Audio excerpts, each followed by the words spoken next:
How's it going, guys? Andrew here with Justified EDC, and here I have for you a full review, finally, of the Tactile Knife Co. Bear.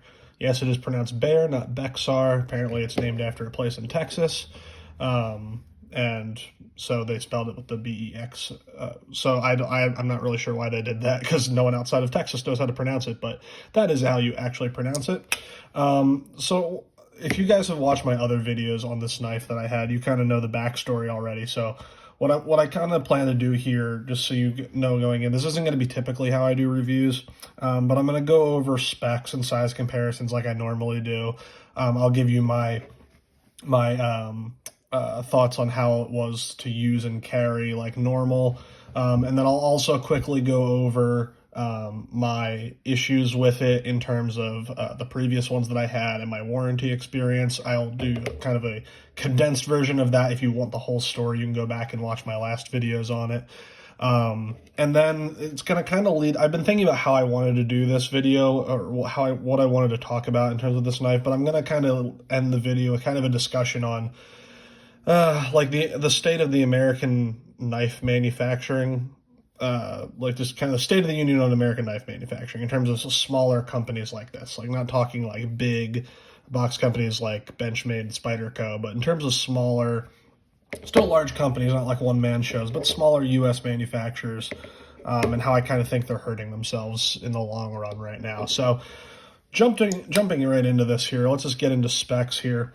So you have, if I line this up here for you, your blade length is coming in right under 3 inches. So if you need an under 3 inch to be legal, there you go for that. You're like 2 3/4 of sharpened length.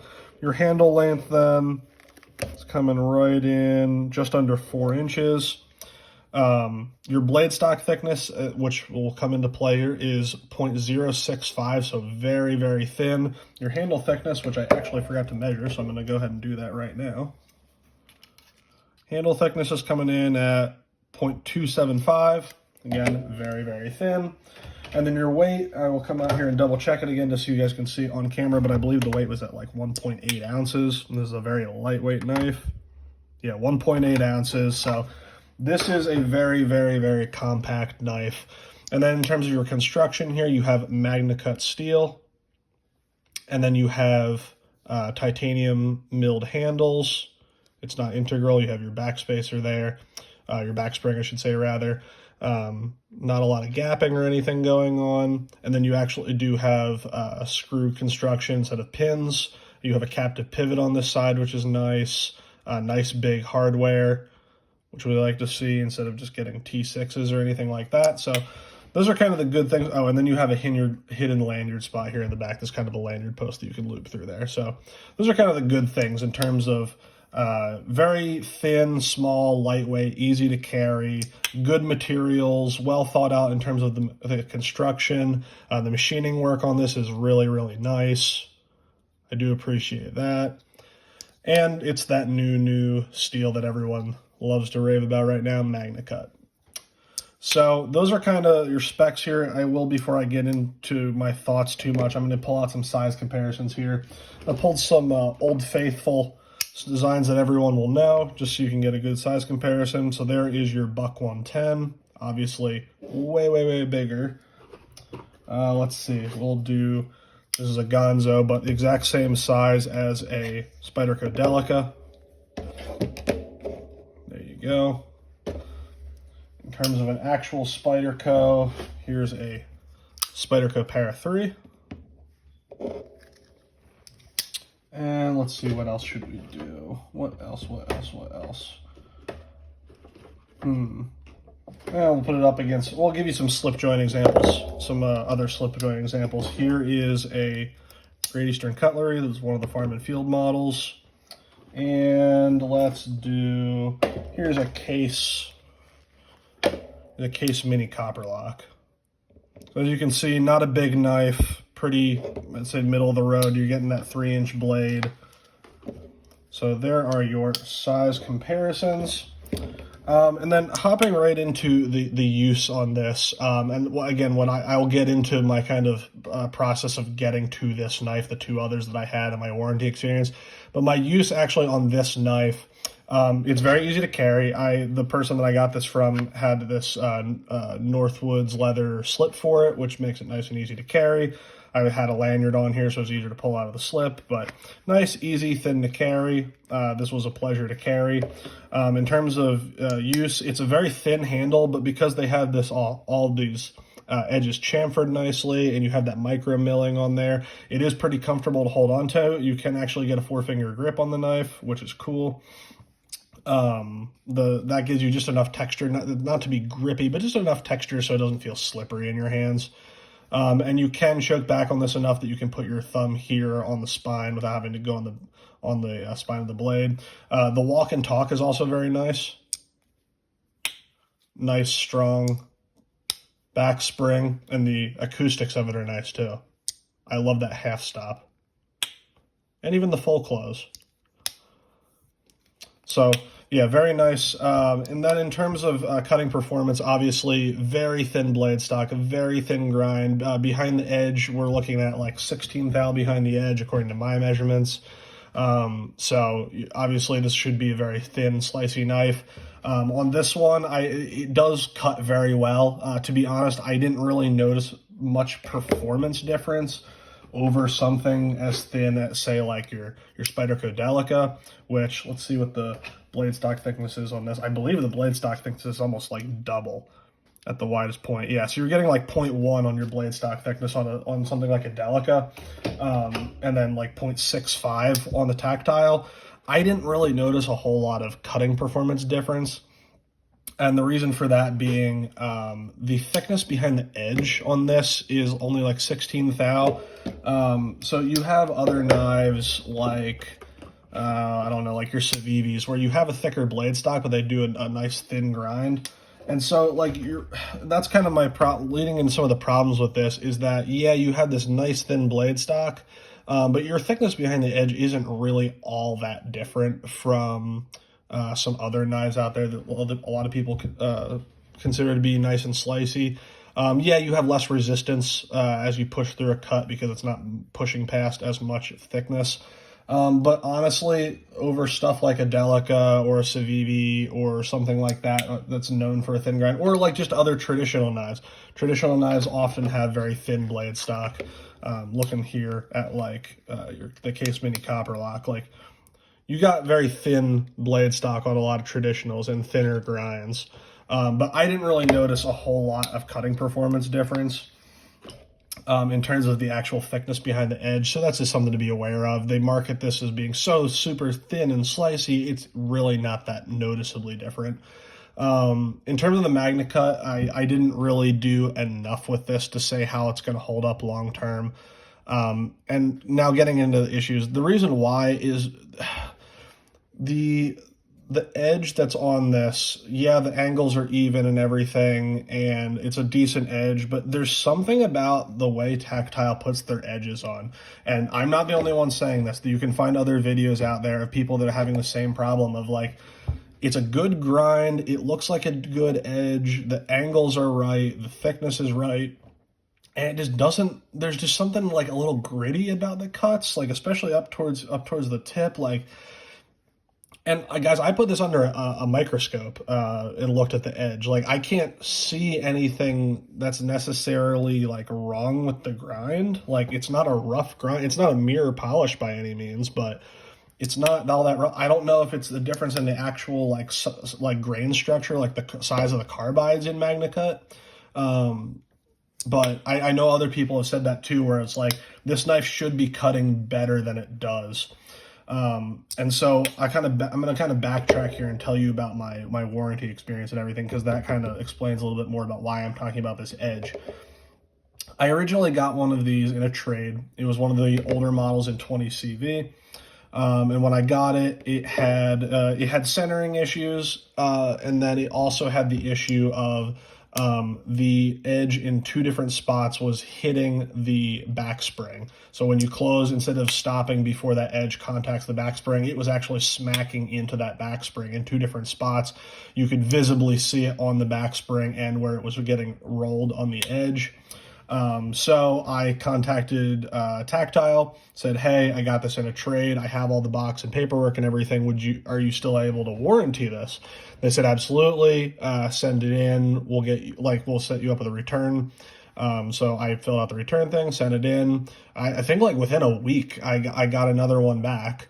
And well, I should backtrack and say they told me that they don't have 20 CV in stock anymore. They switched to pretty much doing all of these in MagnaCut. So they were like, "Can we just swap it out for a completely new knife in MagnaCut?" I said, "Absolutely, that's totally fine." I wanted to try MagnaCut out anyway, so win for me. I get the second one in, and the blade is no longer contacting the back spring. So that was good. But I noticed that there was blade play in the pivot, which with normal pin construction slip joints is sometimes unavoidable. But with screw construction like this, with a captive pivot and everything, you should be able to dial that pivot in. Like, I mean, it should come from the factory dialed in. But even if it doesn't, you should be able to dial that in yourself fairly easily. Nothing I was doing was getting rid of the blade play, and even if I got it close to away, like the blade was so off center at that point where it was just frustrating. And so I was like, all right, whatever, I'll deal with it. But then I actually started trying to use it, and from their warranty department, I could not even cut paper with it. I tried to cut cardboard, like I tried to do my normal EDC stuff, like opening boxes, breaking down cardboard, that kind of thing. I could not force this knife with that thin behind the edge, that thin blade stock through a cardboard box. And I was like, what the hell's going on? So I got it under a microscope, and the edge bevels, where they should be kind of an even angle on both sides, one of them was correct, and then the other one was up like this. So you're not coming to an even apex. You have a really thick angle on one side, and so it just wasn't cutting. And so I emailed Tactile and said, "Hey guys, just got this knife from straight from your warranty department, and it's not centered. I can't get the blade play issue resolved, and it has an edge on it that's so terrible that I can't even cut a box with it." And again, they agreed to they said, "Hey, we're going to ship you out a new one. In the box, there's going to be a return label. Just return the old one. We're so sorry."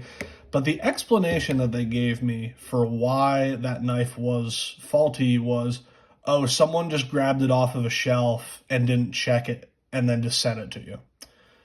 Which, again, what I said in my other video was, okay, so what was that shelf? Why was that knife on that shelf? Either how it should be working is either that shelf was outgoing QC inspection. So they either took a knife off of a shelf that should not be going to a customer that hadn't gone through quality control yet, or that was on a shelf that had already passed quality inspections, which in that case, how is that knife going out to a customer? How did you not catch that in your quality check? So either way, not good. That was really frustrating for me to hear. I never got any more explanation other than that. And then when this one came, I did a whole video on it, and when I set the video up, I did like a live premiere, so that there was like a live chat for the first playthrough of the video. And right at the end of the video, like I saw Tactile Knife Co. pop into the comments and start to type something, but then the video ended, so the live chat shut off, and I never heard from them again. Throughout this whole process, I've tagged them in posts and videos about my experience. At one point, they were removing their tag from it because, again, I was saying negative things about it, not because I hate their company or anything. Just if I'm going to do a review, I'm going to tell you when something's bad. So when I was putting the reviews out, I was tagging them in it, hoping that to get some attention of it, and so they could reach out and kind of work with me here. They were just removing the tags from my posts. I re-tagged them. I think now they finally left them up, but they removed it at least twice. And then I never heard from them again, especially after this knife. That's just kind of odd and not great. Especially if I didn't mention already, these run $200. It's an American-made knife, made in the USA, American company, $200. I shouldn't be having these problems. I shouldn't have it on one knife, let alone two knives and kind of 3. There's just some design things I don't like on this third one. In terms of how they designed it, they did what they set out to do with this third one. There's no quality issues. I just have some kind of design nitpicks with it. But that's just that whole experience has really tainted my view of Tactile Knife Co. I've heard really good things about their pens. And I've never heard anything negative about their pens, but their knives I've heard dozens and dozens and dozens of people say either like they either made a YouTube video complaining about it, or I got people in my DMs saying I've had the same experience, or I have people in my comment section. So this is not a unique problem to me. This is happening like across their lineup too. It's not even just the Bear. The Rockwall is having problems. Their new like Axis lock one I haven't heard anything about, but it's very new yet. So we'll see if this one ends up having issues too. But yeah, just kind of disappointing. So getting into kind of so now that you have the background here, I can kind of talk about some design things that I don't really agree with on this. Again, in terms of centering, like this is much better centered here. It's not perfect, but it's pretty good. It's not rubbing on the liners anymore, which was something that was happening with the first one. This was like actually rubbing on the liners. But you can flex this to hit either side, like hear that? Like you can't shake it and get it to rattle or anything like that. Like there's no rattle in the knife, but you can, like, if you're kind of not paying attention, you just kind of pull this at an angle. You hear that where it's kind of rubbing on the scale. So that's just indicative of you have such a small channel for this to be in, that it's kind of inevitable with a pivot like that it's gonna move and hit the side. So I don't really like that. And then again, I think the selling point of this knife is the thin stock, thinly ground Magna Cut blade, and I think it completely fails at what it sets out to do, especially in terms of this tip. This tip is so, and the reason I'm actually getting rid of this knife, I actually just sold it to someone else, and the only reason I'm comfortable selling this one finally is because I don't think there's any actually quality issues, just design issues in my opinion. Someone else might be completely happy with this. The tip on this knife is insanely thin. So just for your reference, I measured the tip of this knife. The tip of the knife is coming in at 10 thousandths of an inch. For reference, every other knife that I have that I consider thin and slicey, like Delicas, Civivis, other traditionals, are all between 20 and 30 thou at the tip. So this is half or over half as thin at the tip. 10 thousandths is thinner than you get most blades behind the edge, and most edges don't go thinner than that because no matter what steel you're using, no matter what hardness it's treated at, you run into the issue of chipping on an edge that thin. Now, how do you think that's going to work out when you make the tip that thin? Like, I'm scared to kind of use this tip for anything other than poking through tape, really. Like, I don't even really want to, like, do light prying with this. And when I say light prying, I'm talking about, like, sticking this in between two sections of cardboard and opening it up for, like, a box. Like, literally my thinnest knives that I have, like, I would be comfortable doing that with. The only one that the tip thickness even comes close to is this tiny little GEC. Even this is 12 thousandths at the tip. But, like, this one, I still wouldn't have any problem getting in there and doing that. With the Tactile, like, I am scared to use the tip of this knife for fear that it's going to chip. For very basic EDC tasks, and I don't think that is great. And then again, yeah, there's just something about the edge where it just doesn't cut as well as some other knives that I have that are the same thickness behind the edge and thicker in the stock. So I don't know. I feel like they kind of attacked this project with, we need to make it thin, as thin as possible. It needs to be the most easy carry knife you've ever seen in your entire life. That's cool, but usually when you go to the extreme on something, it doesn't end up working out. It's just like if you go the opposite end of the spectrum, and I'm not going to name names. I will name names. Medford.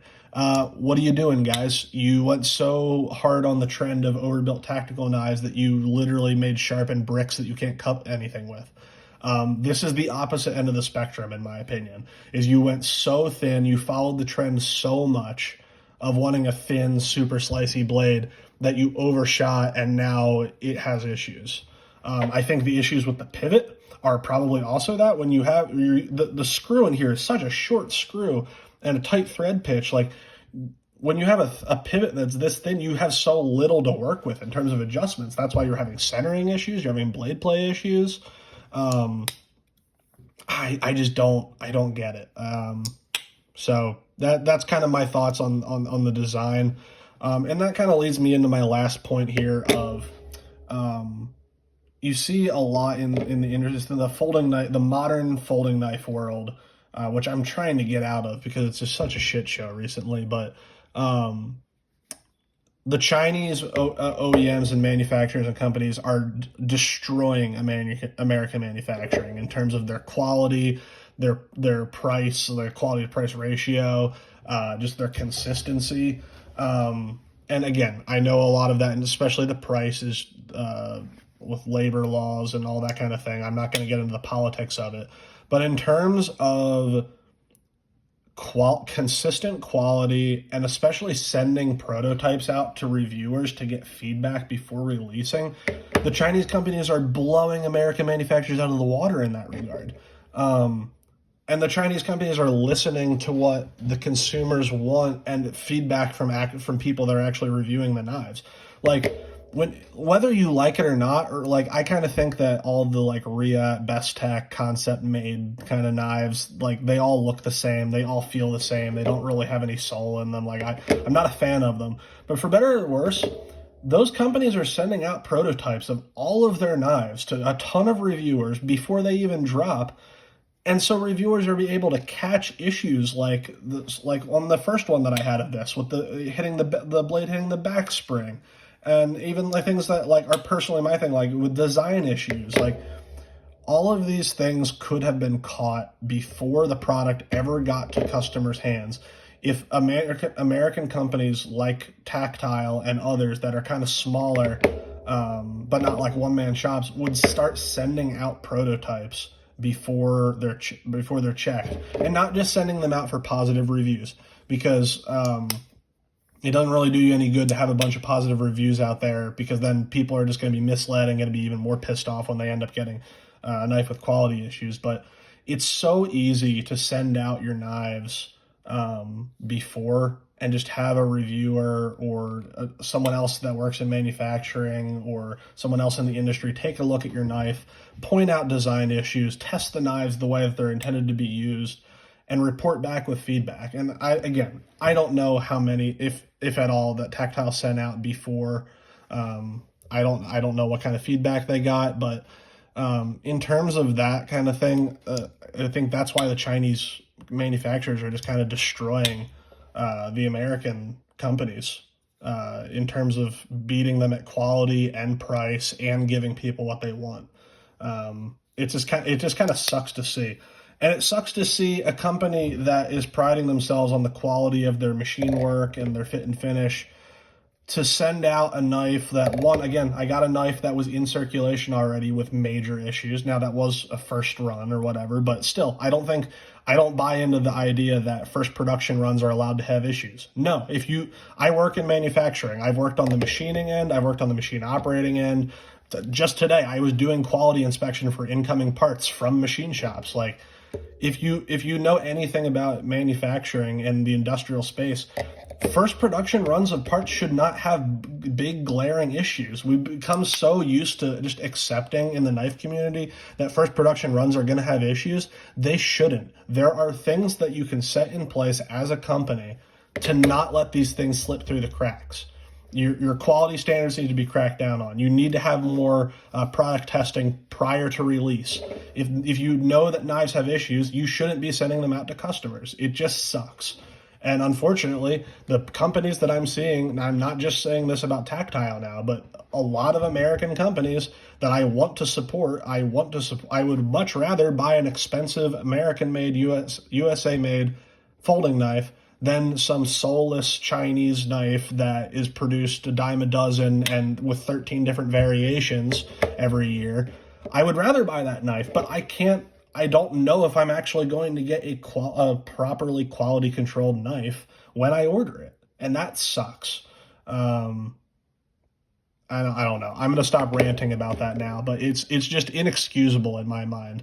The industry has people tricked into thinking that that kind of stuff is okay and acceptable, and that knife companies should be allowed to use their customer base as guinea pigs for first runs on things.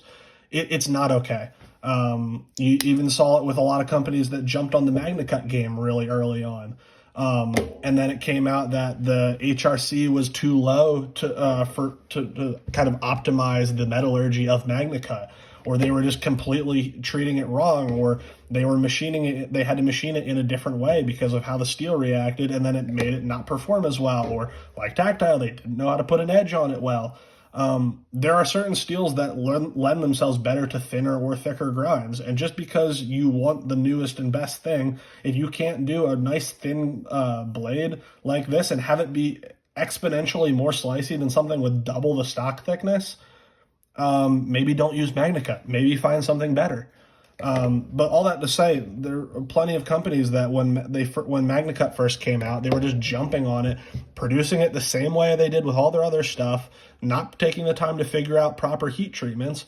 And then when people got them and they weren't performing as well as advertised, their excuse was, oh, well, it's a new steel and we don't really know, the industry doesn't really know a whole lot about it yet, and we're still figuring out our processes. Okay, then don't release the product. If you haven't done enough research and development in your product to know that it's going to be good and to know that you're sending out a quality product to your customers, don't fucking produce it. It's ridiculous. I don't like making videos like this, guys. I don't like making negative reviews, especially of smaller American companies. Like, it just sucks.